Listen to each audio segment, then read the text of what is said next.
Ladies and gentlemen, just before we get started, I just have a couple announcements to be made. First off, on behalf of the family, I'd like to welcome everyone here joining us today, either in person or at home via the live stream. Before we get started, if anyone has a cell phone, I just ask that you place it off or turn it on silent mode, just so we don't have any kind of interruptions during the service. And immediately following the service, the family has graciously arranged for a time of fellowship and reception downstairs in the lower lounge. So immediately following, we'll recess down the center aisle, make our way downstairs, and if anyone needs an elevator, just ask one of our staff and we'll be happy to assist. We'll now listen to our first musical tribute and we'll proceed. Thank you.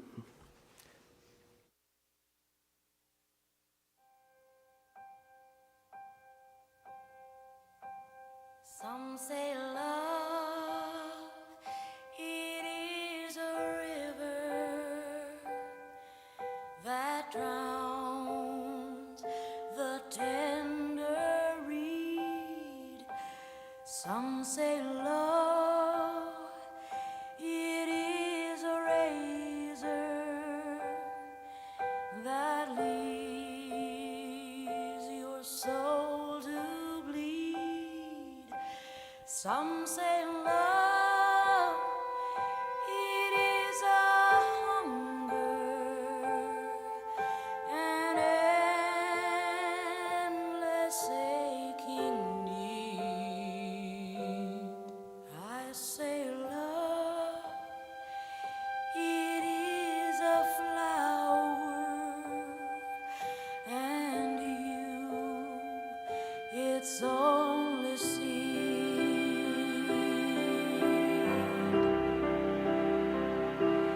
It's the heart afraid of breaking that never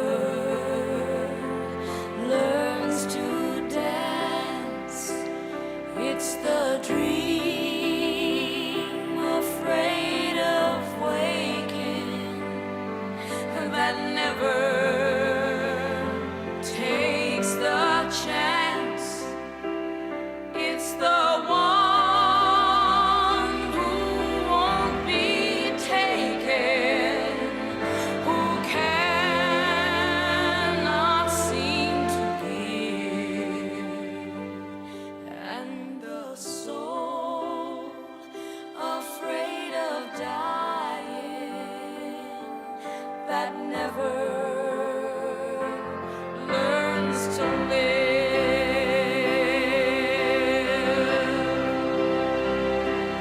When the night has been too lonely and the road has been too long, and you think that love is only for the lucky and the strong, just remember in the winter, far beneath the bitter snows, lies the seed that with the sun's love in the spring becomes the rose.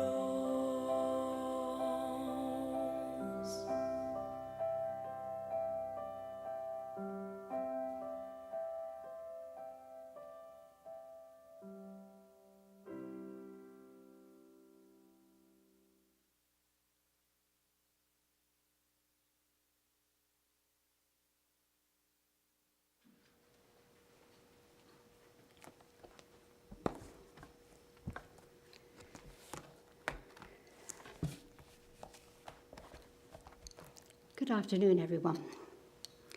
My name is Reverend Vivian Green, and it is my honour to join with you in celebrating the life of Eileen Florence Hooper. Today, we have come together to bid farewell to Eileen and to release her into a new and glorious world that has just begun in spirit. We believe that death is only a gateway as we move to the higher and greater life of spirit. At times like this, we wonder about the purpose of life, questions to which we on earth do not know the answer. But the purpose of each person's life is sacred and meaningful. There is a reason for being born into this world, and there's also a reason for leaving. When the purpose of life is done, the soul journeys on to a place beyond our comprehension. We hope and believe it is a place of renewal and youth, a place far away from the cares of this world. Eileen is in that place now. And it is in the spirit world that in good time you shall be reunited with her again. It has been said that when we are born, the angels cry to see the soul leave, while we on earth rejoice and welcome the new baby. When the time comes for the soul to return to the spirit world, we on earth are sad and mourn the loss of our loved one. However, the angels welcome the soul back home with great joy. It is not in our culture to be joyful when a loved one dies, but it is comforting to know that Eileen has been released into a greater life of love and light and peace. Eileen lived to a grand old age of 92, having had a life filled with ups and downs, of beginnings and endings, of meetings and partings, of things gained and things lost, of dreams and disappointments, just like everyone else. She was a warm and beautiful person who lived a long time here on earth. She was married for 70 years to Bud, who sadly passed a few years ago. And I am sure he was with her when she passed to guide and accompany her to the spirit world. Before she was married, Eileen worked as a switchboard operator for the CIL Paint Company, a switchboard which you do not see anymore as technology has advanced. She married Bud at the age of 17, and he was not much older.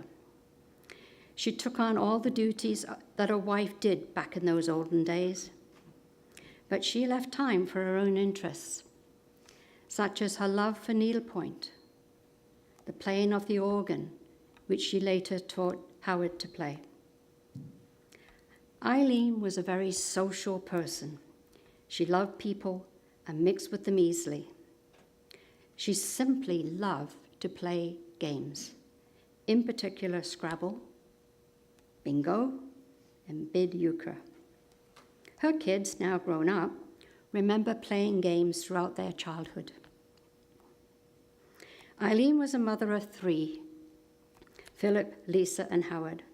She was a grandmother to 6 and a great-grandmother to 11, who are all missing her, but will go forward with so many memories of her.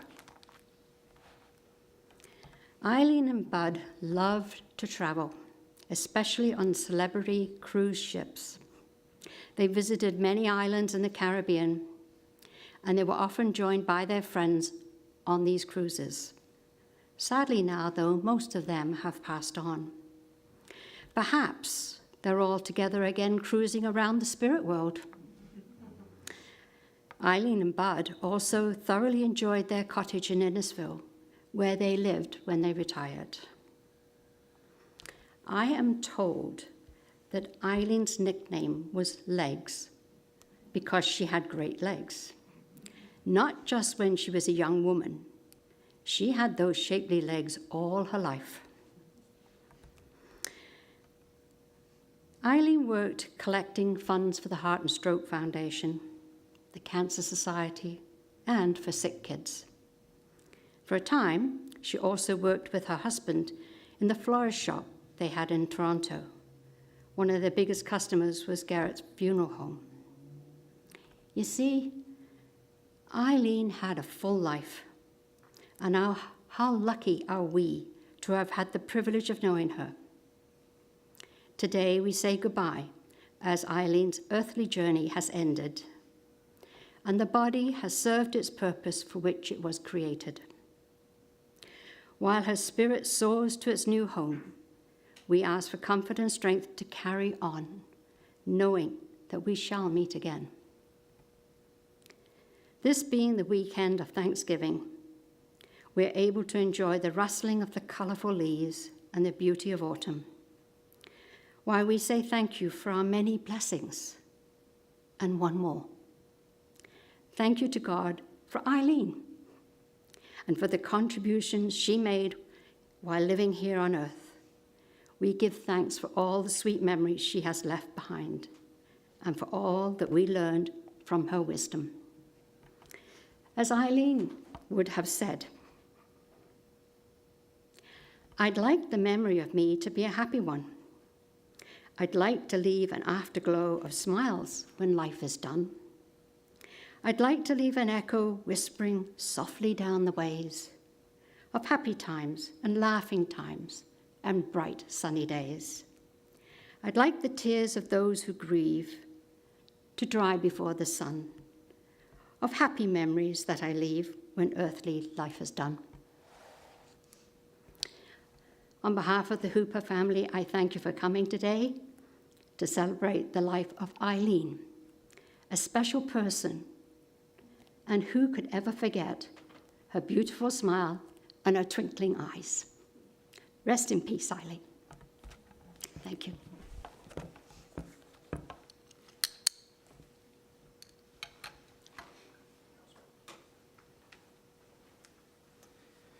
Thank you very much. So, ladies and gentlemen, this now completes the service here inside the chapel. Again, just a fair reminder that we're going to be recessing downstairs for the reception. And just before we do that, I just have one other note to make announcement of. Just inside the lobby of the funeral home, just under the TV and right by the staircase, we have a memory jar set up. And that's really for the intent, anyone here would like to leave a nice memory or a thought or a phrase, you can write that down on a piece of paper, place it inside the jar, and that's something that the family can reflect on afterwards. So it's a nice gesture. If you have a few minutes to please do so. And at this time, I'll ask everyone to please rise.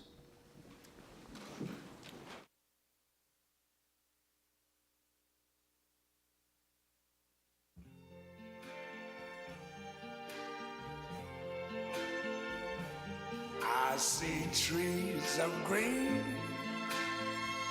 red roses too. I see them bloom for me and you. And I think to myself, what a wonderful world.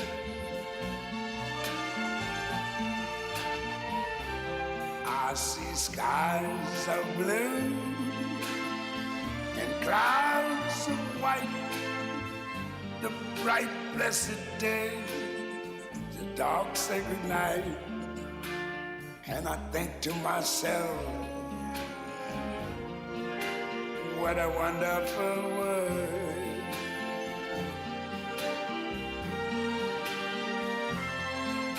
The colors of the rainbow, so pretty in the sky, are also on the faces of people going by. I see friends shaking hands, saying, how do you do? They're really saying, I love you. I hear babies cry, I watch them grow. They'll learn much more than I never knew. And I think to myself, what a wonderful world.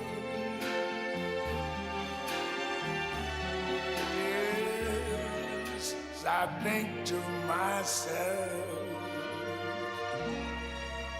what a wonderful world.